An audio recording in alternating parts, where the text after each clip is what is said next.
Thank you, Mr. President, Deputy Prime Minister, Minister, Your Excellencies, ladies and gentlemen. First of all, I would like to thank WWF on the initiative to organize this conference on how to deal with the challenges and take the advantage of the opportunities in the Danube region in a holistic way. The Danube connects not only free world religions, many languages and ethnicities, EU member states, candidate countries and neighboring countries. It also links our economic, environmental, transport, energy, agricultural and international policies, challenging us to develop integrated policy solutions. And this is exactly what resource efficiency is about, breaking down the silos in order to deal with the complex reality that we are facing, a reality where the three aspects of sustainable development, environmental, economic and social, are often inseparable from each other and demand action at local, national and also international levels. In line with this approach, the Commission has set our 4 pillars for core cooperation under the Danube strategy: connecting the Danube region, protecting the environment, building prosperity and strengthening the region. At the same time, the Danube strategy is designed to be driven from the bottom up, so that it responds directly to the needs of the region and individual countries. It is also an opportunity to work together to overcome divisions. Only together can we tackle the lack of cross-border transport and energy links, or the inadequate level of environmental protection.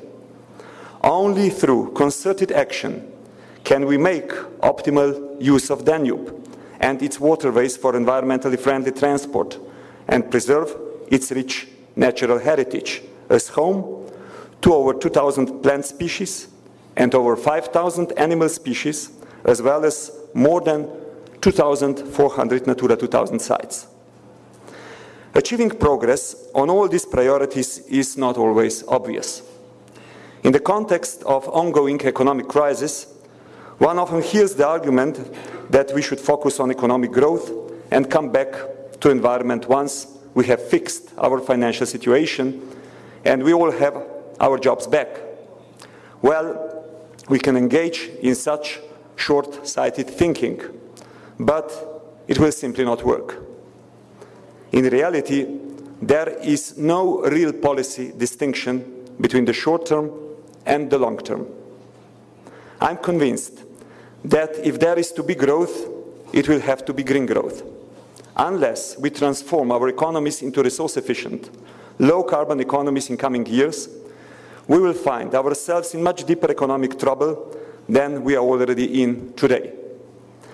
The reasons for this lie in global megatrends. Our planet's population is expected to rise to more than 9 billion by middle of this century. We will share our planet with an additional 3 billion middle-class consumers by 2030. You have used to the figure of 9 billion, but I will slightly rephrase to you. In 7.5 weeks, we have on the planet additional population of Bulgaria. Weeks. I don't talk about even months or years. We will need 3 times more material resources, 140 billion tons annually by 2050. Without significant efficiency measures, by 2030, we will need 40% of more water than we can access. The demand for food, feed and fiber is projected to increase by 70%. Already today, 60% of the world's major ecosystems on which these resources depend are degraded or are used unsustainably. Looking to the future, the business-as-usual scenario simply will not work.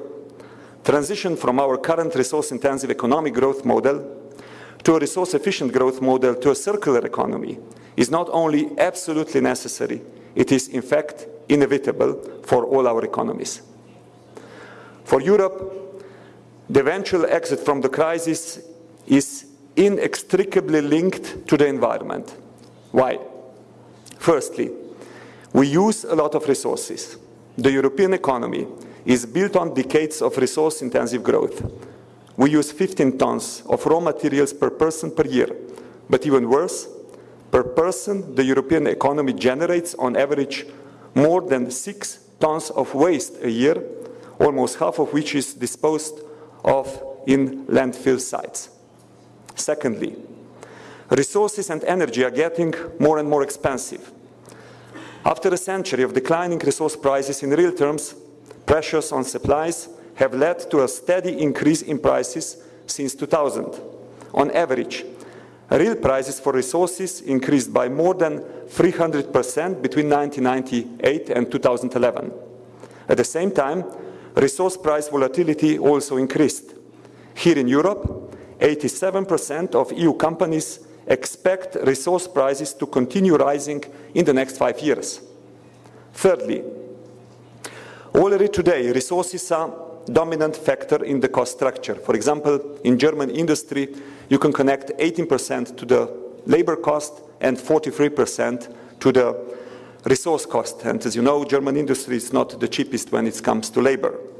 We still focus very much on labor and capital productivity because they are the traditional drivers of growth, but actually more than half of growth comes from innovation and changes in technology, the so-called total factor productivity. And fourthly, we import more than half of our material and import 6 times more than we export. We have the world's highest net imports of resources per person, and that dependency on imports is still increasing.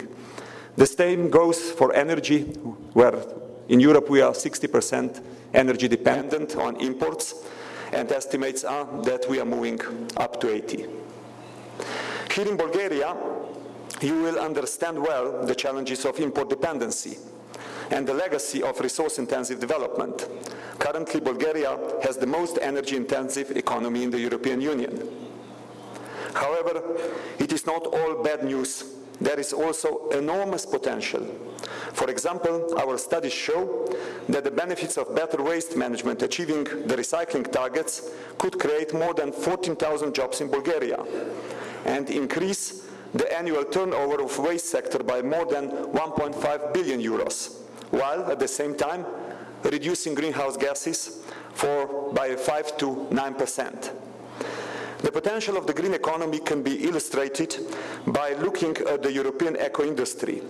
Since 2000, it has created 1.2 million new jobs and providing employment for around 3.4 million people. But this is only the small part of the story. It is the greening of the wider economy that will create most of the jobs. As a flagship initiative of Europe 2020 strategy, resource efficiency is setting the goal of decoupling our economic growth from resource use. We set out a comprehensive framework for action in the roadmap to a resource-efficient Europe based on a broad definition of resources, from materials and minerals to ecosystems, biodiversity, water, air, land, and soils. For the environment, last year we launched the water blueprint to help manage the water resources, but both the quantity and the quality of them more efficiently. This year we are focusing on air policy. Next year we will be looking at how to improve the waste management, moving away from landfill to focus on waste as resources, which can be reused and recycled. This is a key priority in delivering the green growth and a more circular economic model where waste is eliminated. A broader stakeholder consultation is now opened, and I would like to take this opportunity to encourage you all to participate in it. As regards working with the market, our policy approach must include some carrots as well as also sticks. We need to go beyond the traditional 3 C's: command, control, compliance, as well as the polluters pay principle, and add to them the 3 I's: innovation, incentive, and integration. Therefore, we have been putting a lot of effort into promoting eco-innovation, developing European innovation partnerships in the fields of water, raw materials, and sustainable agriculture. We have also launched a pilot initiative on the environmental footprint of products and organizations, with a proposal of unlocking the single market for green products. We hope that many companies will participate and help shape this initiative. The Commission proposals for the EU budget 2014-20 integrate resource efficiency and greening into mainstream funding, from research to cohesion and agriculture. Our recent communication on green infrastructure paves the way for enhanced natural capital financing. Together with the European Investment Bank, the Commission is working to develop a financing facility to support green infrastructure projects. Stepping up investments from the private sector will also be key to bridging the financial gap, along with exploring the possibility for innovative financing mechanisms. In addition, tracking expenditure on biodiversity is essential to ensure that EU funding is effective in terms of fulfilling the EU's international commitments under the Convention of Biological Diversity. 2013 is a key year for Member States, as they set their spending priorities under the next EU budget for next financial perspective. We are currently in the middle of this process, and this forum will give you the opportunity to discuss what we can learn from our first experiences with the implementation of EU strategy within the Danube region. Key questions we need to reflect upon include how we can strengthen our cooperation and how we can integrate the Danube dimension more systematically into our policies at regional, national, and EU levels. Cooperation on Danube-related investments for the period 2007-13 was less than expected, with a number of projects being delayed or cancelled. And the operational programs of Member States in the Danube Basin should seek to incorporate the objectives of the strategy for Danube region into the priority areas for cooperation, for example, improving navigation on the Danube, increasing cross-border connections. We also need to focus our efforts on managing environmental risks such as floods and coastal erosion, as well as sustainable green tourism and better networks for nature protection. We also need to look at the international dimension, which will require better cross-border cooperation. This is why we have suggested setting up a forum for closer cooperation on cross-border programming of EU funds, with a view of streamlining and sharing experiences on capacity building and training. Ladies and gentlemen, the challenges as well as the opportunities of the Danube region cannot be fully covered in one speech. In ancient mythology, rivers were seen as gods. While we have left this magical perception behind, this month countries along the Danube have experienced the power of the river and its capacity to destroy human lives, infrastructure, and communities. Such events remind us that taking care of nature is in fact taking care of ourselves, of our economies, of our communities, curbing climate change to prevent more extreme weather conditions, restoring biodiversity, investing in natural capital and green infrastructure. The success of the Danube strategy depends on the cooperation of all the actors in search of innovative, practical and sustainable solutions. I'm certainly looking forward to an interesting discussion. The results of this conference can certainly help shape the strategic approach of all stakeholders to this key European asset. Let me conclude by drawing your attention to two statements which, in my belief, can be misleading and are causing wrong policy decisions. You will hear them frequently, and they are very much connected to the topic of the resource efficiency we are discussing today. I have basically touched up on them already in the speech. The first statement goes like that: because of the crisis, we shall first focus on short-term priorities. There is no such thing as short-term and long-term priorities. There is only short-term priorities which have to be addressed with the long-term challenges in mind. Everything else would be wrong and would be irresponsible. Short-termism is probably the most dangerous side effect of our current democratic governance system.